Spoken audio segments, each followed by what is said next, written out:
talk about it. Kevin told Liam that he saw his dad looking up at the moon and howling like a werewolf. Liam said that he was a liar. Kevin dared him to say that again, but he didn't. Our dinner wasn't ready, and Sinbad had left one of his shoes back in the building site. We'd been told never to play there, so he told our ma that he didn't know where it was. She smacked the back of his legs. She held onto his arm, but he still kept ahead of her, so she wasn't really getting him properly. He still cried though, and she stopped. Sinbad was a great crier. "You're costing me a blessed fortune," she told Sinbad. She was nearly crying as well.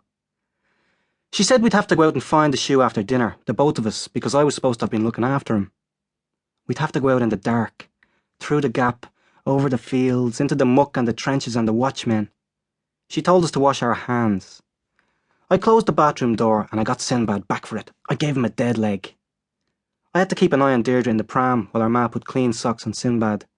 She wiped his nose and looked at his eyes for ages and pushed the tears away with her knuckle. There. Good boy. I was afraid she'd ask him what was wrong with him and he'd tell her. I rocked the pram the way she always did it. We lit fires. We were always lighting fires. I took off my jumper so there wouldn't be a smell of smoke off it. It was cold now, but that didn't matter as much. I looked for somewhere clean to put the jumper. We were at the building site. The building site kept changing. The fenced-in part of it where they kept the diggers and the bricks and the shed that the builders sat in and drank their tea. There was always a pile of bread crusts outside the shed door. Huge batch crusts with jam stains on the edges. We were looking through the wire fence at a seagull, trying to pick up one of the crusts. It was long for the seagull's beak, too long. He should have grabbed it in the middle, when another crust came flying out of the shed door and hit the side of the seagull's head. We heard the roars of the men's laughing from inside the shed. We'd go down to the building site and it wouldn't be there anymore. Just a square patch of muck and broken bricks and tire marks. There was a new road where there'd been wet cement the last time we were there, and the new site was at the end of the road. We went over to where we'd written our names with sticks in the cement, but they'd been smoothed over. They'd gone. "Ah, gick," said Kevin. Our names were all around Barrytown, on the roads and paths. You had to do it at night when they were all gone home, except the watchmen.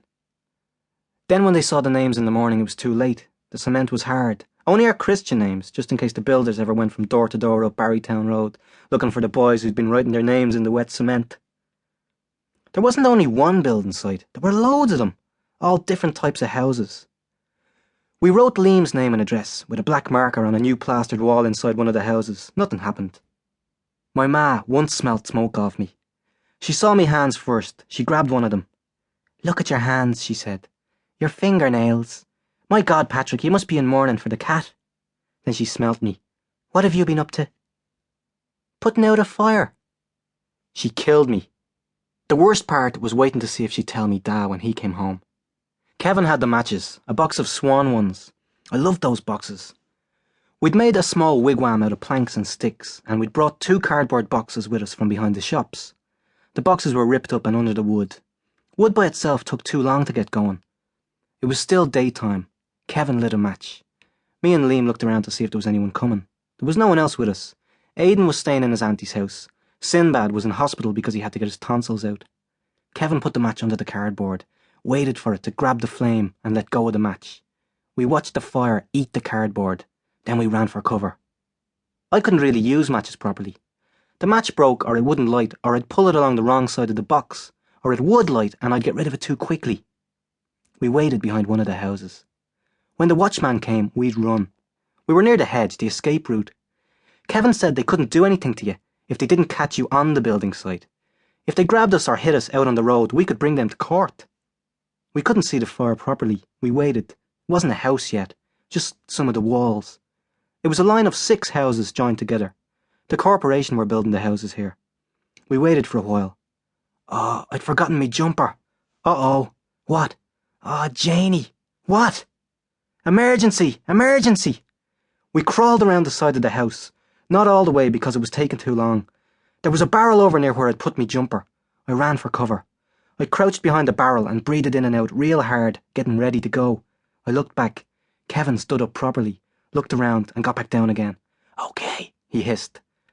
I took a last breath and came out from behind the barrel and dashed for the jumper. No one shouted. I made a noise like bombs exploding as I grabbed the jumper off the bricks. I slid back behind